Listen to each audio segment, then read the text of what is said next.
في أعماق مدينة القنيطرة كان هناك بيت قديم مهجور يعتبره السكان المحليون ملعونا. تداولت القصص عن أصحابه السابقين الذين اختفوا في ظروف غامضة، وعن أصوات غريبة تصدرت من داخله في الليالي السوداء.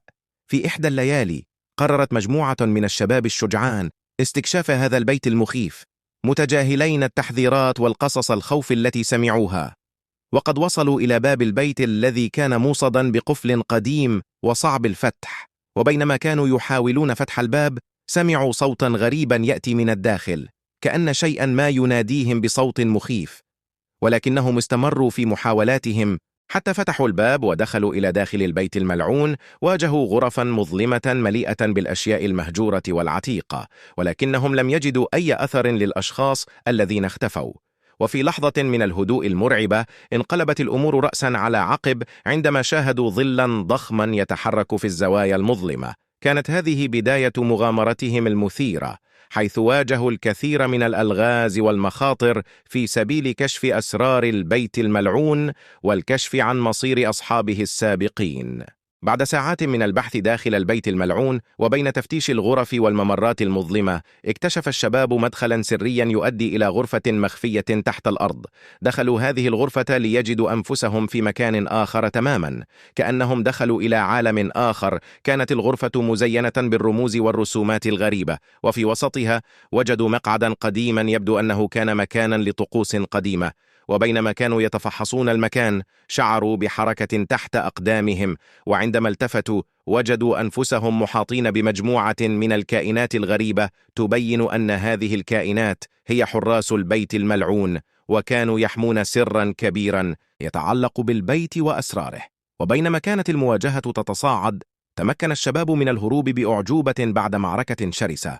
وبينما خرجوا من البيت أدركوا أن الأسرار التي اكتشفوها قد كانت تحكي قصة قديمة عن قوى خفية وأسرار مظلمة مدفونة في أعماق المدينة.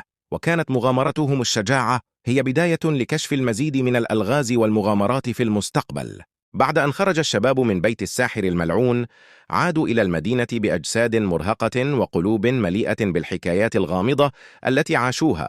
تبادلوا الحديث عن ما حدث، وقرروا أنهم سيظلون معا ليواجهوا ما تبقى من الألغاز والمخاطر التي تنتظرهم في مدينة القنيطرة. بينما استعدوا لاستكشاف المزيد، بدأوا في لم شمل الأسر السابقة لأصحاب البيت الملعون، وقاموا بمشاركتهم ما اكتشفوه والتعاون معهم لحل الألغاز المتبقية.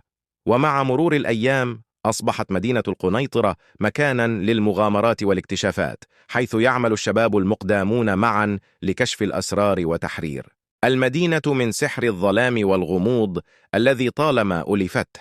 وكانت مغامرتهم الأولى في بيت الساحر الملعون هي بداية لمسيرة طويلة من المغامرات والاكتشافات في هذه المدينة الغامضة. بينما استمر الشباب في استكشاف مدينة القنيطرة وكشف الأسرار القديمة، اكتشفوا أن هناك قوى شريرة تسعى لاستغلال قوة السحر في المدينة لأغراضها الشريرة. وجدوا أنفسهم في سباق مع الزمن للعثور على الأجوبة وإيقاف هذه القوى الشريرة قبل أن تستولي على المدينة بأكملها. وبعد مواجهات ملحمية وحل العديد من الألغاز، نجح الشباب في هزيمة القوى الشريرة وتحرير مدينة القنيطرة من قبضتها، واستعادوا السلام والسكينة للمدينة.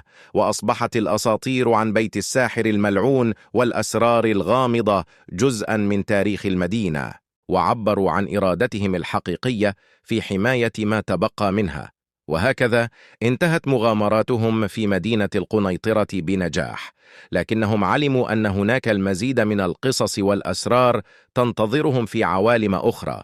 وبذلك انتهت قصة شجاعتهم ومغامراتهم، لكنها بداية لمغامرات جديدة في مكان آخر.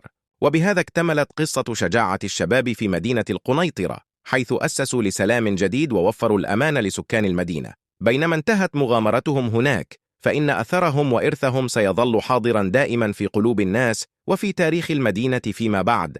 انتقل الشباب إلى مغامرات جديدة في أماكن بعيدة، حيث واجهوا تحديات جديدة واكتشفوا أسرارا جديدة في رحلة استكشافهم المستمرة.